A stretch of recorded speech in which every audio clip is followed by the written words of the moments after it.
Good evening, and hopefully you're not getting a little black box across the middle of the screen.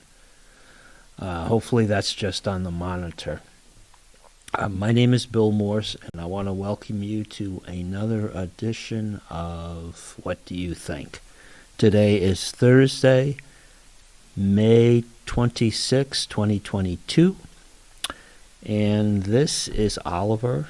Oliver is co-hosting with me and keeping me company here for the next 20-25 minutes.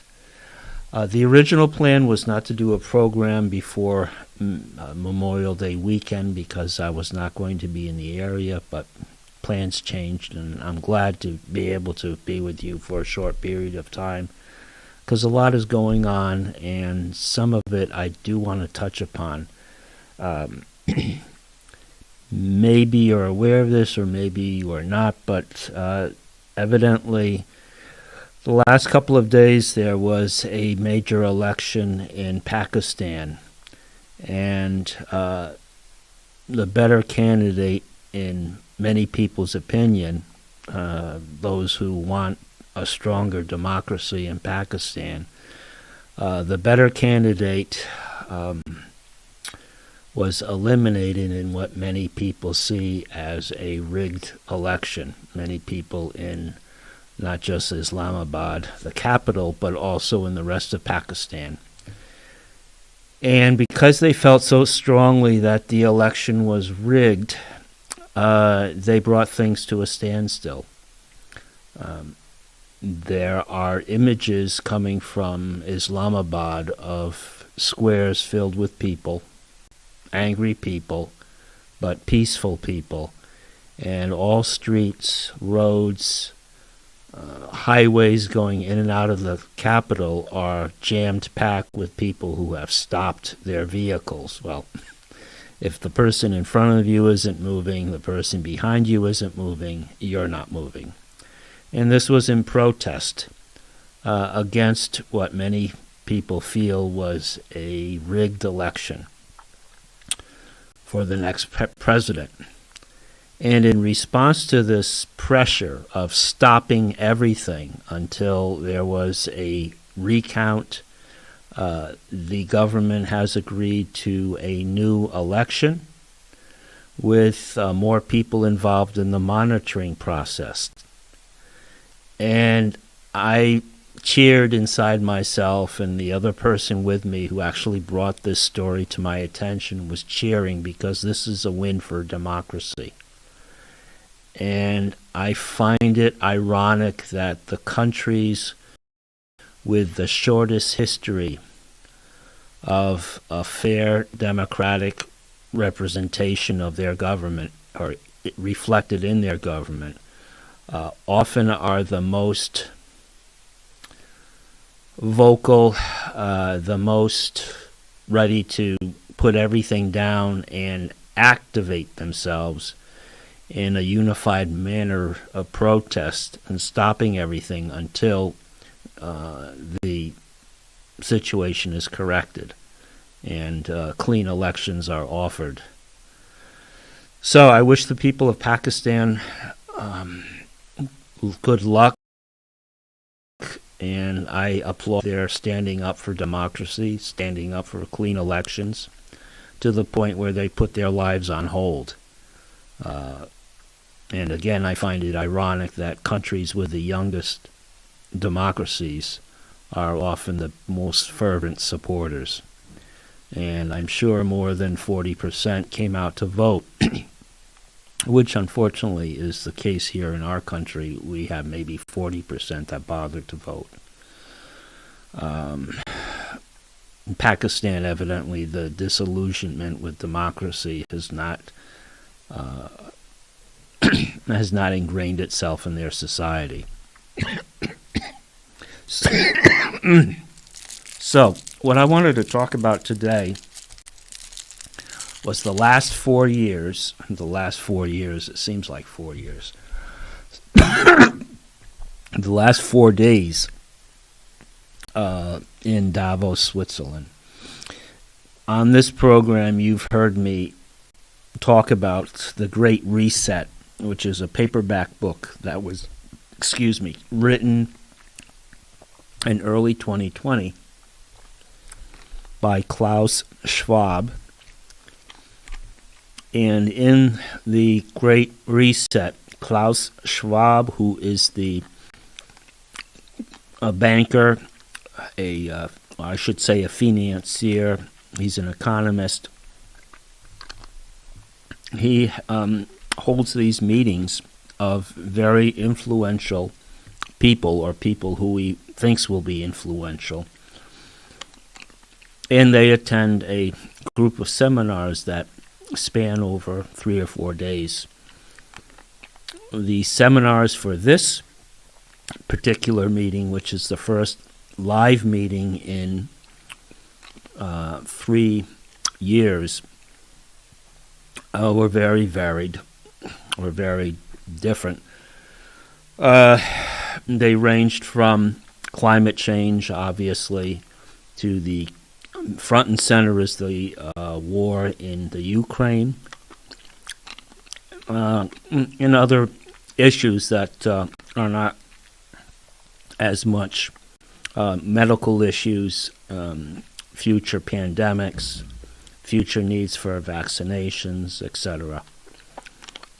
And in the Great Reset, Klaus Schwab and his organization, the World Economic Forum, basically advocate for a one-rule government whereby there are no wars, there are no famines, population is greatly reduced, people are encouraged to live healthier lives through the use of pharmaceuticals. And we can get into that later.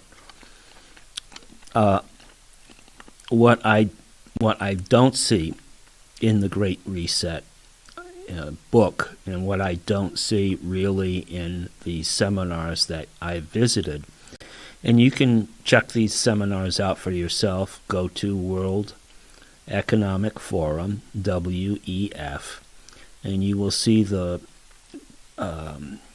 to Davos, which is a small resort in the mountains of Switzerland, and you will see the schedule for Monday, Tuesday, Wednesday, and Thursday for this summit of, I will say, world leaders.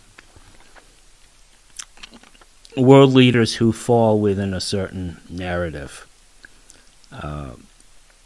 There are not widely ranging opinions expressed. It's basically a seminar whereby the view of a one world order through the Great Reset is what's being preached. Kind of like the sermon that you might expect in a worship service, a church service. It's pretty much one approach to how they view the world should manage itself through a central government. And what brought this issue, or what brought the meeting or seminars to my attention, was we have a Vermonter who is a participant. He's what you would call a senior statesman, and he started serving the public as, I believe, the Chittenden County public prosecutor in the 60s and 70s, maybe just the 70s. And he later ran for the Senate, very much of a big jump. And he took the spot from Claude Aiken, who was the former governor of Vermont in the late 30s, the 40s, and I believe George Aiken was senator for Vermont after serving governor through the late 40s, 50s, and 60s. Again, another long-serving public servant. And he was a Republican because up until about the early 70s, Vermont was a Republican state.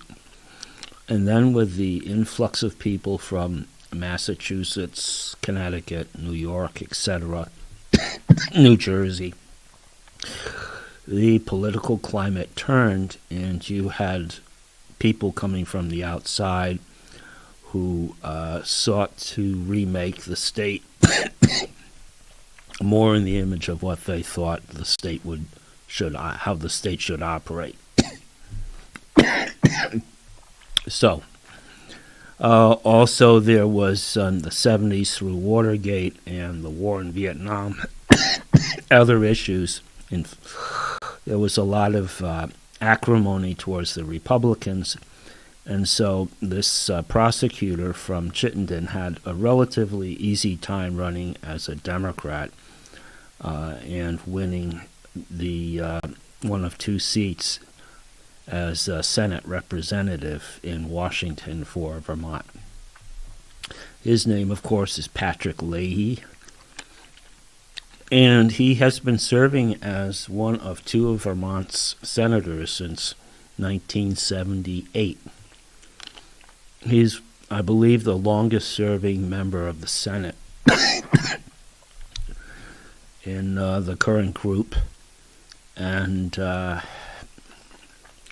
he is not seeking re-election. He's not running for re-election this summer, or this summer. Another Democrat, former Congressman, or currently Congressman Peter Welch, is running for Patrick Leahy's Senate seat, and the elections will be this November on the 8th, Tuesday the 8th. Anyway, getting back to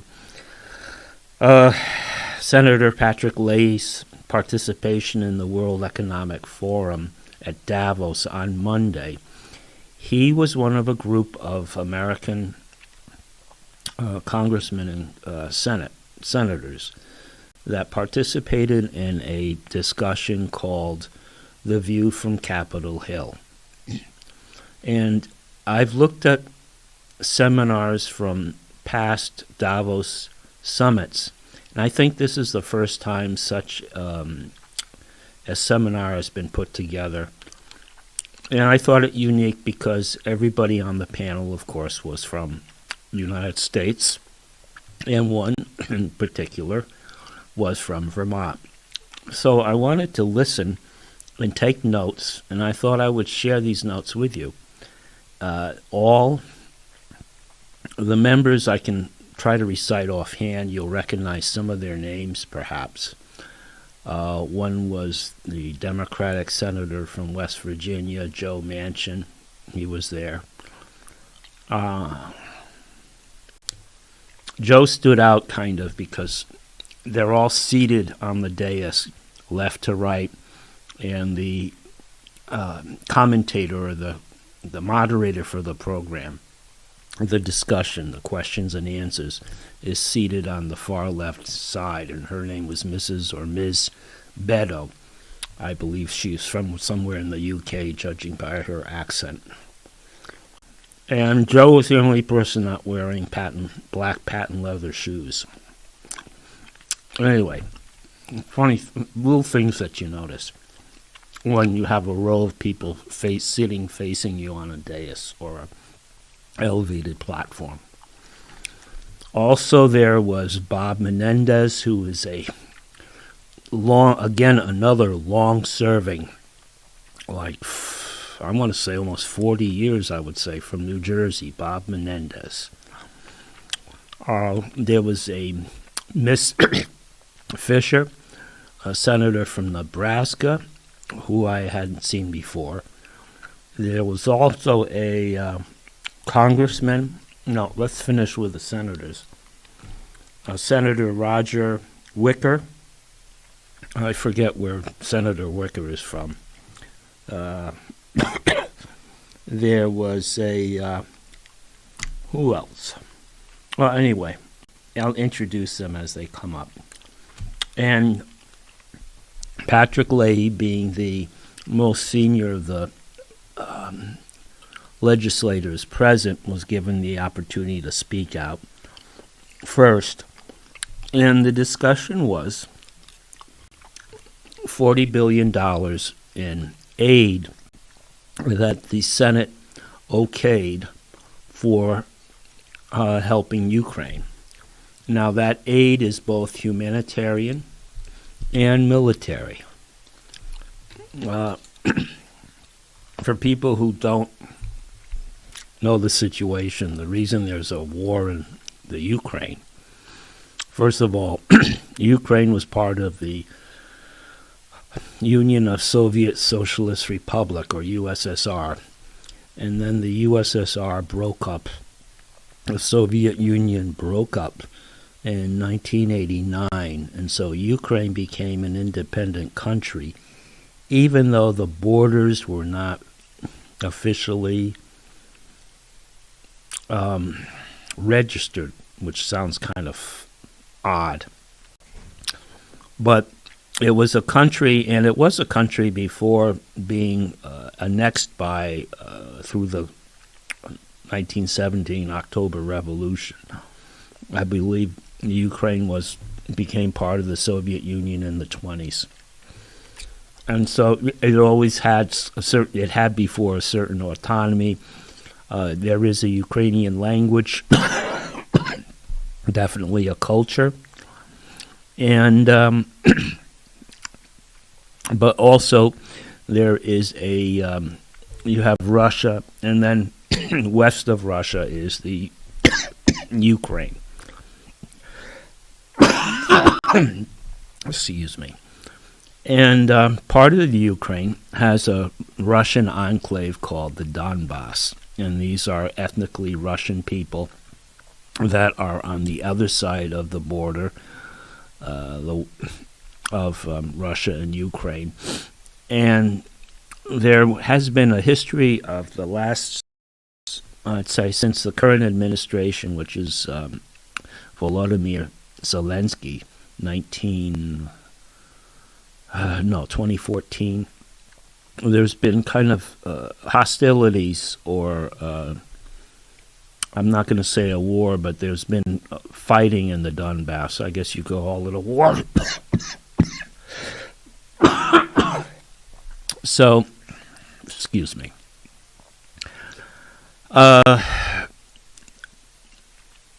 And that's been going on, as I said, since 2014. Russians on the Russian side of the border, especially Putin, have been trying to, when possible, safeguard or do something for ethnic Russians that are outside their official borders. You probably remember it was sometime, I'm going to guess 2016, that Russia annexed Crimea, and Crimea was part of the Ukraine.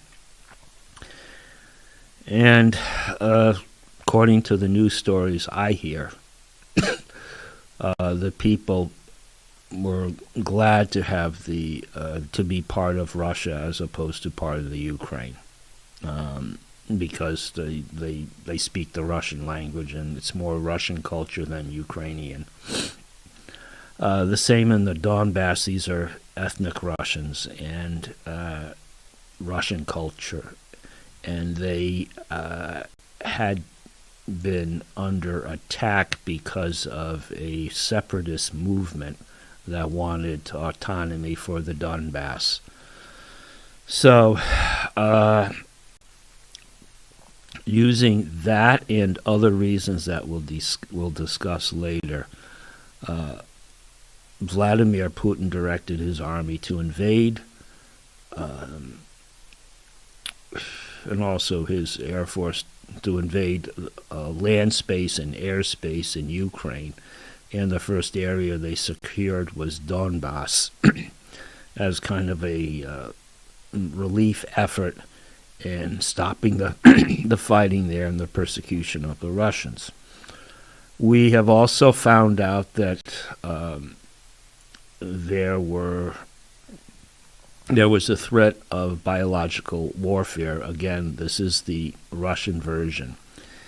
And evidently a number of biolabs have been discovered, and evidence has been taken from these biolabs in Ukraine that show a program underway of creating viruses that would then be unleashed in Russia. And the viruses are genetically engineered to make people very sick, and like the virus we had, COVID, slow or break their economy, and also ultimately mean the death of quite a few people, especially older or people in poor health. The world is waiting for evidence of these biolabs, if they did exist, and I'm confident that that evidence will come out, because I know that through our sponsorship, the Department of Defense, there are biolabs around the world working on viruses, and they exist in Taiwan, they exist in China, they exist around the world, and it's really an issue that's not discussed, and there seems to be no public oversight. I was totally unaware that there were any biolabs anywhere, but obviously COVID, my personal belief, was started in a biolab, and unlike the opinion in the Great Reset, which goes with the story that COVID started as a animal flu in a market where animals were sold in Wuhan. Well, Wuhan also is where the biolab is located, and whether it was an accidental release or intentional, we still don't know. We are still not given the true story as to the origins of the virus, and now the narrative is switching to another virus. So my opinion, we're being played again. Says the man who can't stop coughing. Not bothering you though, is it? No, the virus is not designed to. The virus is not bioengineered to affect little dogs, especially furry dogs. So, according to Vladimir Putin and many of the Russian people, they are in the Ukraine because they could not have a threat on their border, that being the biolabs, and also another threat, though not quite as sinister, is the presence of NATO. Now, NATO, or the North Atlantic Treaty Organization, was a presence that has been there since the end of World War II. The Soviets had the Warsaw Pact, which protected armed group of Eastern European and Russian military forces that were there to protect Eastern Europe from aggression coming from the West. And we had the NATO group, North Atlantic Treaty Organization, which protected Western Europe from Soviet-sponsored attack coming from the East. So the Warsaw Pact is gone. In fact, in Warsaw there are NATO troops. NATO has expanded. In the north, Finland now wants to join NATO, as does Sweden, I believe. The Baltic states, which were former Soviet Union members, the Baltic states are now NATO. Poland, as I said, is NATO. NATO wanted to move expand further into the Ukraine, and that would bring NATO right to Russia's border. And that would kind of be like the Russians setting up rocket bases in the Bahamas. Would we tolerate Soviet military presence or Russian military presence, or Chinese military presence for that matter, would we tolerate them being in Mexico or in the Bahamas setting up shop for military exercises? No, of course we wouldn't, which is why we had the standoff with the Cuban Missile Crisis. Well, for the same reason of keeping a safe distance from a potential enemy, we want this space. Well, evidently Russia wants space too, and they do not want weapons that could be used against them on their border. Certainly not biolabs. Again, I am waiting, and I think this will happen before the end of the summer, for evidence, proof that there were, number one, biolabs in the Ukraine, supposedly 32 biolabs. And secondly, that evidence is produced from these biolabs, evidence captured by Russian forces that show a program designed to introduce viruses into Russia. I'm waiting for that proof. Because this hasn't been discussed, but there's some reason. There is a reason why Russia has gone on a costly war against its against a smaller neighbor. So our response has been $40 billion in aid, and many Americans, all the Congress people and senators present at this seminar at Davos were in favor of this $40 million. In fact, they had on their lapels a blue and yellow Ukrainian flag and an American flag as a show of solidarity. So, when I heard Patrick Leahy speak, when I heard the other senators and Congress people speak, the first thing that kind of came to my mind is the emotional drive of their decision to send this money over to the Ukraine, this $40 billion. Now, this is $40 billion. As far as I know, there is no plan to supervise how that money is spent. I know that Senator Rand Paul, who was one of 11 senators to vote against the $40 billion in aid, said that he wanted an inspector general assigned to follow where this $40 billion goes once it leaves Washington, once it leaves the printing shop. Because we don't have $40 billion. We had to make $40 billion, which is part of the reason why you and I are facing 8.5% and up inflation. We keep printing money. We don't have the value to back that money. We don't have the gold. We don't have the work. We don't have anything. Only the paper that it's printed on. And so as you continue to print more money, yeah, I know. As we continue to print more money, that money is worth less and less and less. So that's part of it. Also the fact that we are no longer energy independent. We, since the regime change, we are now energy dependent on outside sources. And through making that conscious decision, we have added 50% more to heating bills, 20% more to gasoline bills.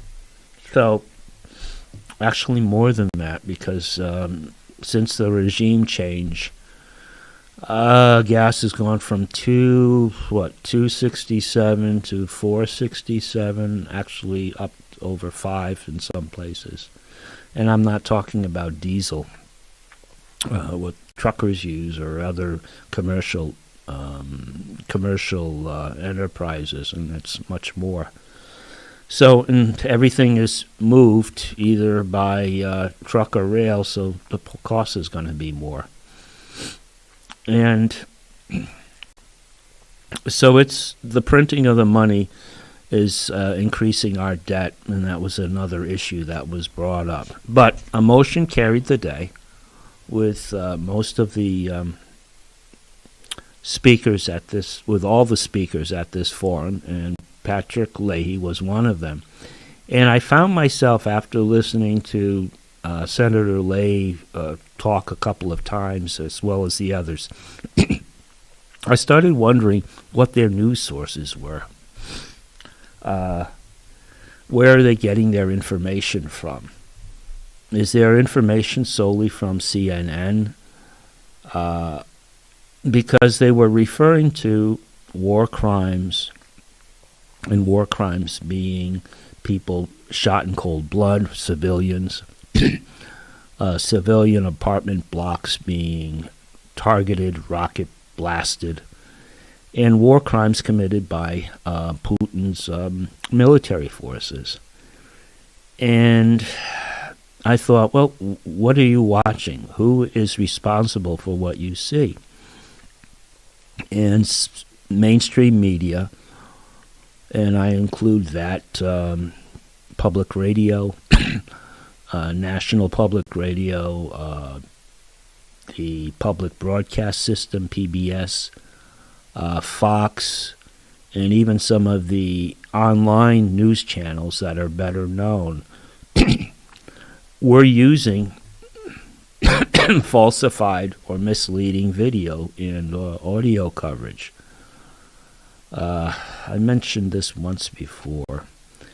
Some of the footage that CNN or the others showed was video game footage or footage from other conflicts, maybe Syria, maybe other places in the Middle East. So I would hope that our senators and congressmen are not basing their opinions on what they see through mainstream media. Mainstream media does not give an unfiltered view of the world. Again, it is very... the scope of the world that you are seeing is through a kind of a very small lens, and it's a lens that can surgically remove information from a story that is unwanted. I'll give you one example. There was this story of a rescue of people that were, of soldiers and hostages that were trapped in a tunnel complex under a factory or a mine in Ukraine. And the Western news crews were showing the people being rescued and being fed and given water and given medical care. Now, the fact that these forces that were giving the care were Russian was suppressed. In other words, they were careful with the video not to show anything that it would indicate who these soldiers or who these rescue efforts were coming from. And they were, of course, in essence Russian military forces that had liberated this group of people and had the unpleasant or unenviable task of separating hostages from armed combatants who were holding the hostages. Fortunately, it worked out, but when Western media made sure that Russian military did not receive any credit. So this kind of reporting, biased, it's when there are actual misdeeds or when there are actual atrocities they're not credible because of the misreporting that often happens and discredits the news source. So I'm hopeful that I'm not sure that they are getting news that's not been doctored. I know Trump, when he entered the White House, he was ridiculed because he would not blindly follow the intelligence reports that were coming in on his desk. He did not believe blindly what he was being told, and for good reason. You've got to know the intent of the people that are informing you. What is their intent? What's their goal? How are they shaping, or how are they preparing this news for your information? Anyway, so my question is, I don't think the senators and congressmen are getting the right story or full story. Let's say they're not getting the full story.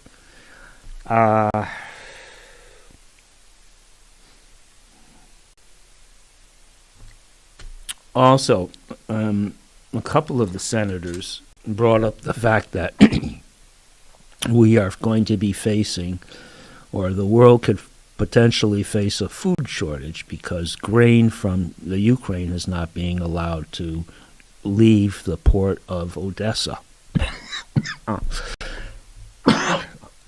on the Black Sea. And the story is that Putin is holding these grain shipments hostage as a way of pressuring the Ukraine to surrender its military forces. Well, a couple of days ago, on a number of different internet channels, news channels, they showed a water mine that had washed up on a beach near Odessa. It looked like something from World War II. It was a ball, black iron ball with studs sticking out. And these studs have plungers, and if a large ship, let's say a ship, the hull of a ship going through the water hits one of these plungers, it detonates the bomb or the mine. Well, it was a Russian group that came in and disarmed the bomb. They moved it and they blew it off safely in a field. Who had placed the mines near the harbor? Well, the Ukrainians admitted that it was their forces that had mined the harbor of Odessa and other water locations. So if the area was mined to keep Russian naval forces out of Odessa, these same mines are keeping grain shipments from leaving Odessa, because by rail is not practical due to the conflicts on land. Water is more of a protected route in that the containers would not draw the fire from Russian naval or air sources. So the senators and the congressmen said, well, this is going to be a famine situation and it's Putin's fault. Well, actually, it's not Putin's fault. It's poor planning on Zelensky's part. The mining of these harbors backfired. And supposedly, and this is questionable, they are not able to trace these mines. In other words, their locations where they were planted has not been divulged, and mines float and go with the current, the tides, which is why this one mine wound up on a beach. The mines are not tethered to the water bottom, so that they're immobile. They actually float around, and some of them, well, some of the mines float away and some of the mines stay in the harbor area. So it's not so black and white. First off, finding out what actually is happening through truthful reporting is difficult. Secondly, we're reporting from an area halfway around the world. It's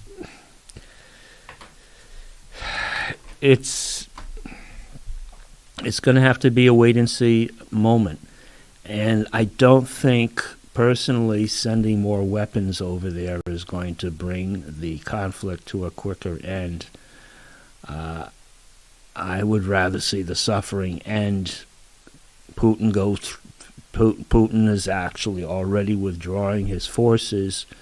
I'm waiting again for this evidence that shows persecution. Well, there is evidence showing persecution of ethnic Russians in the Donbass area. I think the Russians will establish a neutrality zone in the Donbass area whereby they will offer protection to the ethnic Russians. And once they have collected their information on the biolabs and on the corruption, because corruption is another issue under the Zelensky administration, then you'll see a de-escalation of the conflict. The Russians, as I said, will come back to their original entry point, the Donbass region, and will maintain a protective corridor around that pocket of eastern Ukraine, and then release their information, hopefully so that the changes that need to be made in the regime are made, and that the truth comes out as to the corruption. And also, I think we need to look again at how NATO played a role in escalating this situation by encouraging war. I believe it was a mistake for NATO to expand. It broke an arrangement it had with Russia. When the Soviet Union broke up, NATO assured the administration, the new administration of Russia, that NATO would not expand. That promise was broken. NATO expanded into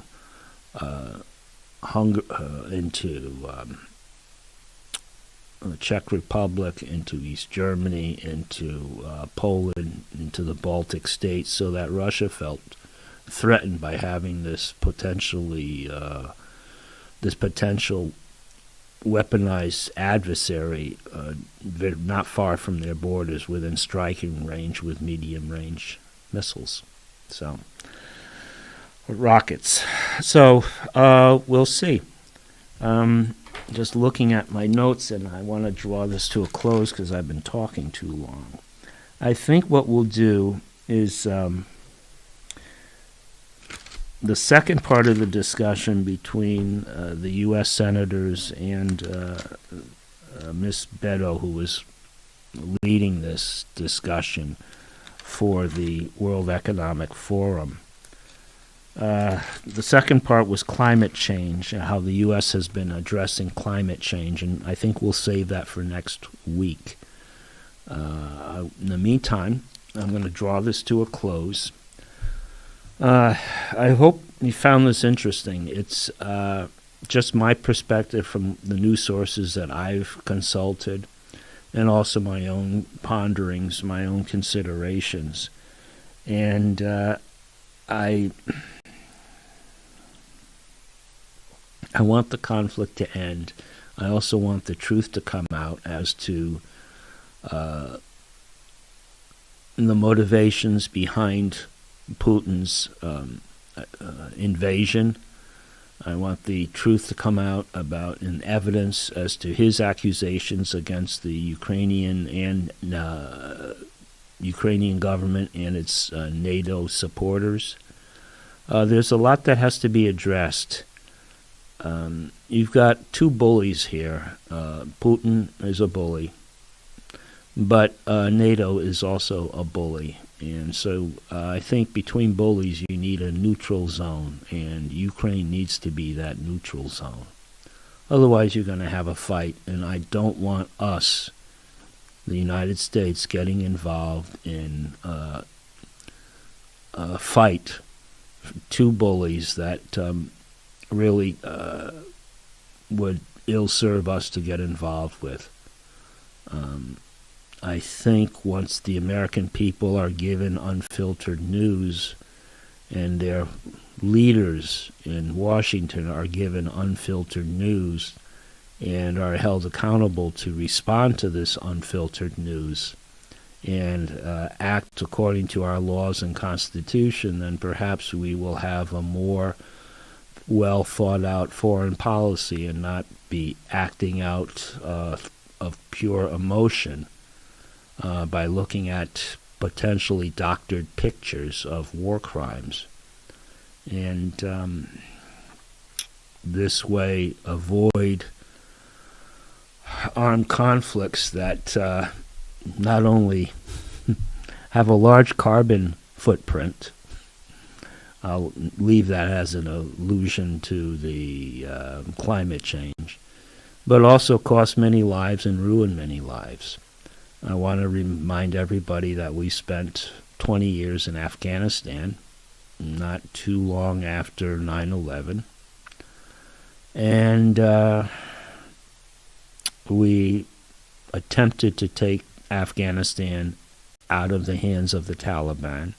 The Taliban had been ruling in Afghanistan in the 90s since the withdrawal of Soviet troops in 89 or 88. And they are back today. The Taliban is running Afghanistan. And during that 20-year hiatus of Taliban occupation and governance, we lost 2,430 service people killed in action. We had 1,646 American and women military personnel come back amputees, missing a limb or more than one limb. And we had, during that 20-year period, over 22,000 come back wounded. So this Memorial Day, I wish you all to remember the importance of foreign policy, the importance of clear planning and accountable goals, and people that are accountable who are directing our young people to serve in very hostile, dangerous environments, often demanding the ultimate sacrifice. And it infuriates me that we have people who have never served, politicians sending young people off to wars that are ill-conceived, that they cannot win. The billboards in Philadelphia say the Marines fight to win. Well, the Marines fight to win, but the politicians who send them over there to fight do not. All right? So remember that. Foreign policy matters. Our soldiers' lives matter. Much more than the good name of any politician. So, prayer of thanks for what they were trying to do, and a prayer that the American people come to realize they've been ill-served in their leadership, and it has been very costly. And Memorial Day, we need to remember that cost in human lives, lost or terribly altered. So, thank you. God bless. Have a good Memorial Day weekend, and I'll be back next Thursday, roughly this time, and we'll discuss climate change as addressed by this World Economic Forum and our U.S. senators and congresspeople. Thank you. Bye-bye.